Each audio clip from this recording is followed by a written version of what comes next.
Hey, what's up guys, and welcome in this new tutorial where I'm gonna explain you a bit of the theory behind a good tech house baseline. So before starting with this tutorial, I would like to remind you that all of the samples are from our new pack Roomba Volume 4, which is a Latin tech house collection that includes one-shots, midis, construction kits, loops, and much more that you can find from the link in the description below. So let's start with what we have in this project, which is basically a drum loop. And then we have this baseline, which we're gonna use as an example to demonstrate some of the theories that we're gonna explain in this video. So the first important thing is the frequency range. So we're gonna load the ProQ3 and have a look at the frequencies of this baseline.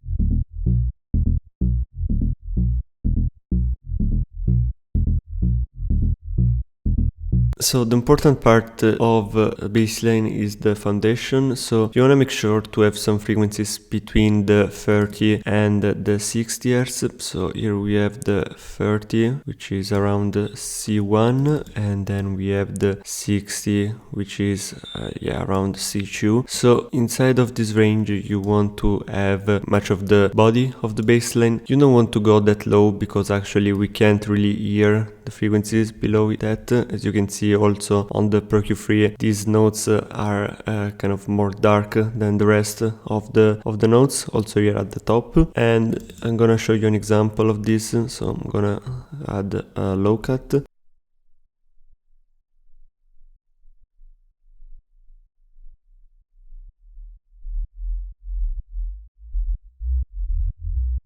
So as you can see, you are not hearing anything here, you are just starting to hear some of the frequencies as soon as you go up. So you wanna be sure that your baseline is playing between C1 and C2, so it's covering these frequencies. And we're gonna check back on the MIDI here. As you can see, all the notes are basically between C1 and C2. Obviously you can have some exceptions, you can go a bit higher, you can go a bit lower, but let's make an example and let's move this one octave lower.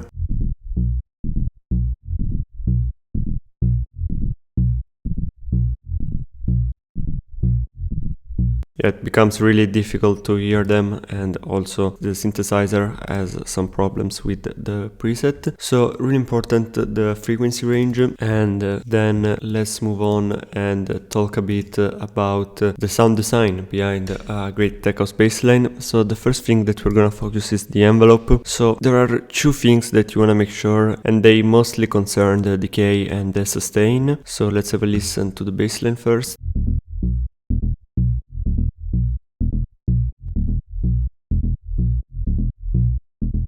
So as you can see with the decay, it's really important to have a long enough decay so that we have enough presence inside of the low frequency area.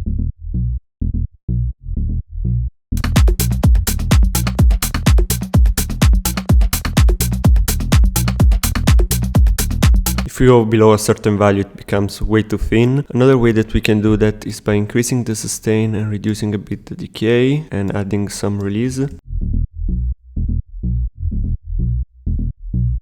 As you can hear, we are achieving kind of a similar effect.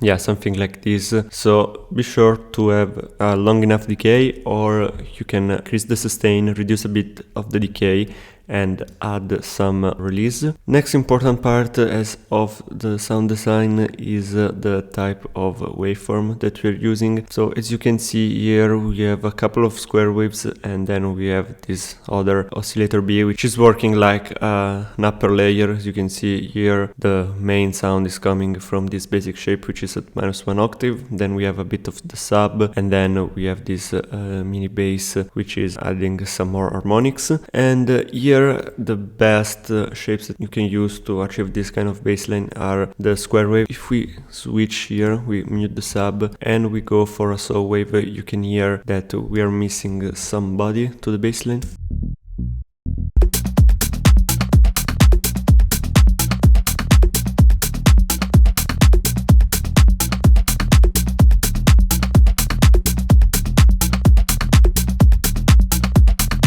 Yeah, you can really hear the difference. You can also use the triangle.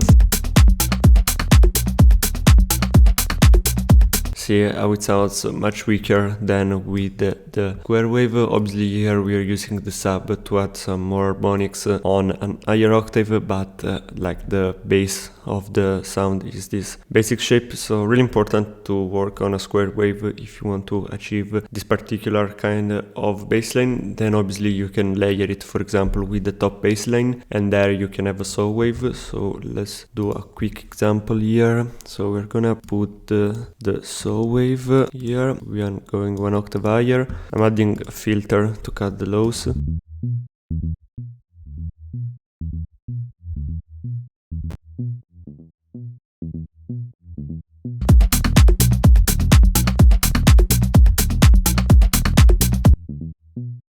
Opening a bit of the cutoff.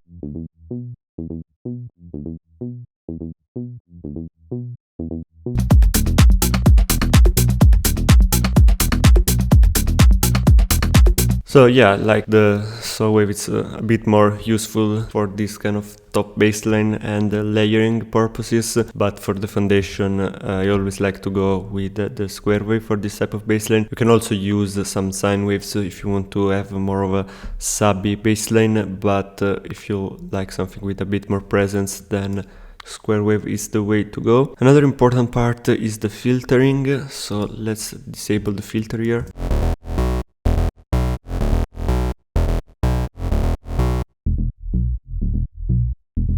Yeah, quite a huge difference. Here we also have this envelope 2, which is modulating the cutoff, adding a bit more click to the bassline, but essentially like a lot of the job is doing by this filter. And this is really important to make sure that bassline is consistent and is focused on the very low frequencies.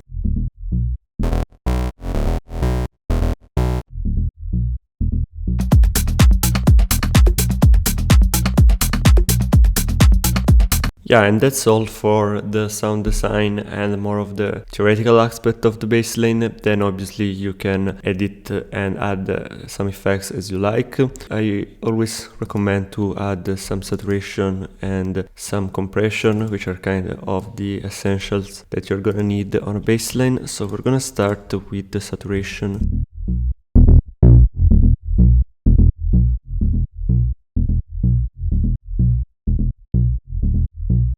So yeah, really easy in Ableton. Here I'm adding quite a lot of drive, but I'm reducing the dry and wet, so we are essentially operating this saturator in a parallel mode, and I'm just messing around with the frequency to see where we can apply the saturation. In general, I always recommend to use this parallel mode because it will add the harmonics, but it will kind of reduce the volume of those harmonics that are added, so you still have the presence and you have more control on what gets added to the bassline. Like you can hear the difference. If we instead go with lower value for the drive, we are getting less harmonics, even if the dry and wet is at 100%. So I'd rather go with like 9 or 10 dB of drive and then adjusting the volume with the dry and wet knob.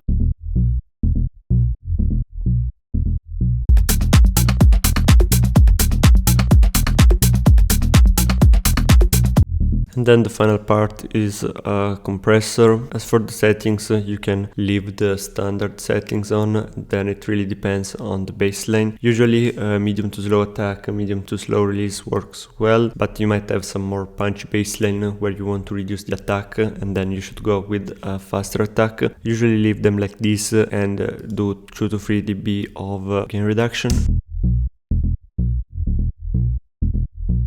That we're gonna add back up with the makeup knob.